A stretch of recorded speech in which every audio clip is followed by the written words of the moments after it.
We are going to be talking about the generational wealth cycles, how generational wealth is made, how generational wealth is lost, generational wealth killers. What are some of the things you can do that can kill generational wealth? What are the wealth creating habits? And last of all, the rules of investing. Now, in this workshop, there are three types of people in this particular workshop, either being online or being here in person. The ones that want to learn how to create wealth, the first ones. The ones that have little wealth and want to get more wealth, those are the second version of our people here. The ones that are wealthy and want to learn how to preserve those wealth. These are the three type of people that should be here. Now, please do note, once the fact that we've gone through the list of things that we potentially might be talking about today, not potentially, that we will be talking about today, some of these might be going through your mind right now. Where do I start with financial growth? Where do I start with wealth management?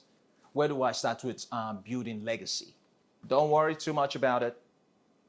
We will try and go as deep as we possibly can, each of those stuff one by one, right? I love the saying, any fool can make a fortune. It takes a man of brain to hold on to it. It's a quite famous quote made by Carnegie. Once you know how to build wealth, it's quite easy. But how to hold on to it in your lifetime and pass it on to the next generation, that's where it gets a little bit tricky. That's where it gets really, really tricky. I know most of you that may not most of you that are at the beginning stage might say, oh, Collins, I disagree with you because I don't have any wealth yet. Well, once you have to go through the phase, once you know how to create wealth, which is the reason why we're here today, once you know how to create wealth, it becomes easy because you have the habit. But the hardest bit is retaining that wealth and passing on that wealth on as well. These are some of the components of generational wealth.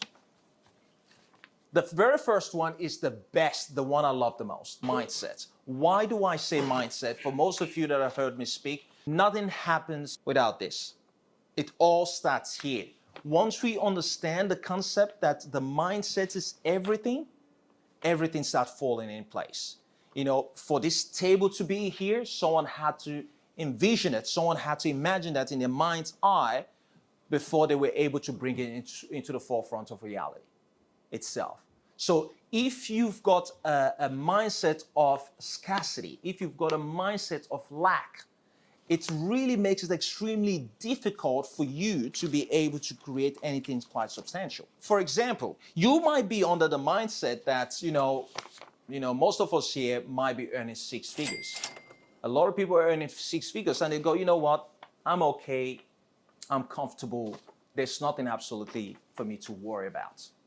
But there's something that everyone seems to forget, which is this inevitable stuff that happens all the time, change. Change is inevitable. You might be comfortable today, but your job, your position that you hold may become obsolete. When the taxi drivers were doing this stuff and they failed to come together, and Uber came out of nowhere and disrupted the entire industry. And we've seen a lot of that even when COVID came, a lot of business went bankrupt. But the point I'm trying to get out here, if you're under the mindset that I've got the safety nets, I've got nothing to worry about, I don't need to create any passive income, you're so wrong. Because understand this, if you are unable to create passive income, you condemn yourself to eternity of you working for the rest of your life, regardless of how much you earn, even if you're earning $1 million a year. But the fact that you have to go in, trade in your time to earn that $1 million a year, leave your work, go earn that $1 million, you are condemned for the rest of your life to work. So the earlier you can start finding out ways on how you can create passive income, the quicker you can start doing that, the sooner and the better you can be. Timing, I really got to be better at this myself, timing. Right now, what's currently happening in the global markets? All around the market, but let's just focus on Australia. Let's use property as an example. What we're seeing right now, a lot of people are talking about interest rate is high, And they're saying, the kind of conversation I hear is, let's see what happens next year before we decide to get back into the property market. That's what majority of people are doing. Majority of people, the average investors, basically what they do is they're all doing the same in the sense that they're all waiting to see what happens in the market. As we all know, when people are scared to do things, that's the time you should be doing it.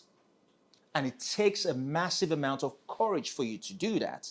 Because in most cases, what happens is once interest rates start going down, whenever it starts going down next year, what happens to the property market?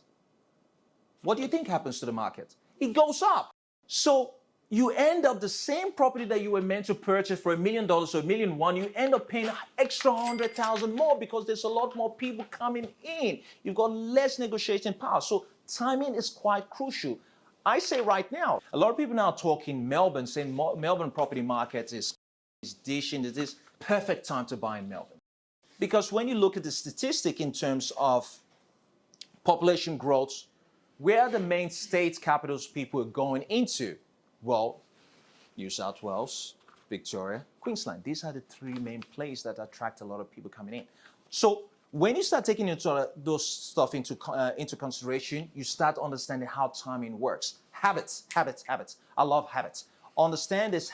Generational wealth is not just about I make a lot of money, I pack up that money, and I'm just going to pass on that money to the next generation. It doesn't work that way, people. It doesn't work that way. You need to pass on the right habits to the next generation. What are the type of right habits we're talking about? Well, habit things like, how can they create? How can they add on to what you've done? I'm a big believer in terms of involving your kids, for those of us that have kids, involving the kids as early as possible. Start showing them financials, start showing them a profit and loss. Start talking to them in terms of, why is the balance sheet red? Why is the balance sheet black? Because what is generational wealth? Generational wealth is you passing something on to the next generation. If you don't teach them mentorship, you don't teach them the right habits, how are they going to look after your wealth when you're long gone? So habits is very important. I would argue the fact that generational wellness, generational well-being is far greater than generational wealth. Because I can pass you wealth without the right habits. What do you think you're going to do with that wealth? You're going to destroy it in your generation. Your next generation won't even see it. So I'll say generational wellness, generational well-being is way important. Compounding, very straightforward. We're going to try and move as fast as we possibly can. So I'm not going to touch it. Compounding is basically how long can you hold on to an asset? The longer you can hold on to it, either being as simple as compounding savings accounts or what is it called, term deposits or real estate, and it compounds in equity over time. It keeps growing. The longer you can hold on to it, the better. Investing is all about the long-term play. We're not talking about quick wins here. What I'm talking about is got nothing to do. I invest in Bitcoin, tomorrow it's gone up in value by 500%. That's not what I'm talking about. What I'm talking about is long-term play, and that's where compounding interest comes in. Strategy. We all know what strategy. If you got no strategy, you got no plan, you're wasting your time. Then you're playing on someone else's strategy, right? We're going to go into that a little bit longer. And relationship, your network. Right now, we're here in this room. You're not here in this room alone. Hint, hint. You're not here in this room alone just to come listen to me talk. You're here in this room to network. Unfortunately, most of you that are online are online because you couldn't make it here. But I would strongly urge you guys to try and find ways on how you can connect. Relationship is everything. Your network is everything. If you don't have the right relationship, you don't have the right network, it will be way much harder for you. So that is quite big for me. Guys, feel free to jump in, ask me if you need any kind of clarification. I'll be more than happy to discuss that with you. Now, I love this particular section, and most of you may have heard this or may have seen this. This is not my saying. I borrowed this from someone else. My grandfather walked 10 miles to work every day. My father walked 5 miles. I drive a Cadillac. My son is in a Mercedes. My grandson will be in a Ferrari, but my great-grandson will be walking again. Why is that? Very simple. Most generation wealth never pass the right habits to the next generation. They didn't pass the right behavior. They didn't pass the right attribute. They didn't teach the next generation what they need to do next properly. So that's why they say hard times create strong men. Strong men create good times. Good times create weak men. And weak men create hard times. It's literally that simple. I can use my kids as an example. Listen, I'm not saying I'm a hard man. I think my father is harder than me. And I can see this in my own bloodline. I can literally see it. The things my father, my parents can endure, I don't even know if I could endure it. The things I could endure, I don't think my son can endure it. So what this means is, guys, we need to raise warriors. It is war. I love what that other lady said. It is war. It's a constant challenge. Because think about it. You've worked 40 years, 50 years, whatever amount of time to accumulate this wealth. Would you feel happier to know your kids, your next generation are fully equipped to be able to carry on the family legacy, the family mantle to the next generation? Well, that's what I mean by you have to create warriors. You got to create kids, the next generation that are so strong mentally, spiritually, emotionally, physically. It is war. It is tough. If not, someone is just going to come in that is way tougher than them and take all your asset away from them. That's simple. It's literally that simple. All right? Cool, guys. Carnegie, I'm not going to fully read this, but I'm going to leave this in here. Now, listen, some of the guys in here, some of them did some crazy stuff, which I don't like, but there are some certain habits that they did real well that we all can take away from. Like when you look at this guy's history, the stuff he's done in the past, I'll let you guys read it because I really don't want to go too much. We've got very, very limited amounts of time. The stuff he's done, there's a lot of things we can adapt in our life. There's a lot of things he did personally that, absolutely, feel free to take pictures and things like that. But the learning from his life is you basically having an idea, taking that idea out into the market at the earliest stage, or partnering with people with the right ideas could really take you a long way. Now, Carnegie grew up in a poor environment. So this whole idea that, I was brought up in a poor home, most times could work in your advantage. That shouldn't be an excuse for most of us.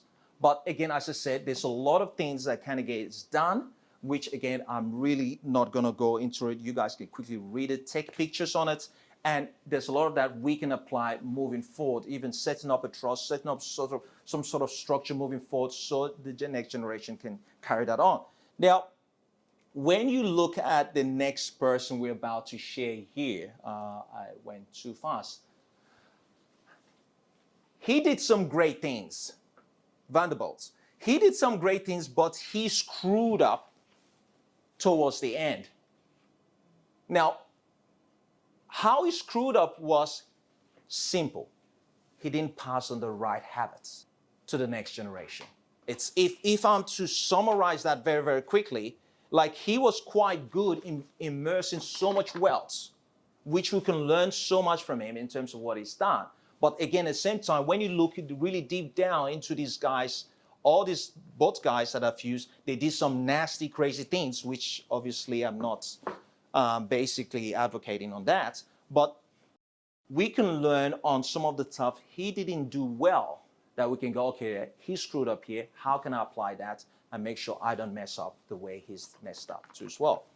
I think it's also quite important for us to be able to know what could kill generational wealth. Everybody talks about generational wealth, but what could potentially kill generational wealth? All right, so if you to read everybody knows Johnson and Johnson, right? And the son of Johnson Johnson basically was in school one day, and one of the school colleague basically read out the parents' wealth, and this kid didn't know his parents had that kind of amount of wealth. Now, what does that mean? What does that mean? Listen, again, I know I would sound like a broken record, but I truly do believe our kids are the future. It's quite important that we start nurturing, start teaching our kids about what we have. I'm not saying give them the wealth, but you start teaching them what you have, what happens. If something is to happen to mom and dad today, do your kids know where to go? Do the kids even know the family's power of attorney? Do the kids know the family lawyers? Do the kids know the family accountants? Do the kids know the family financial planner? All these little basic things, people don't know.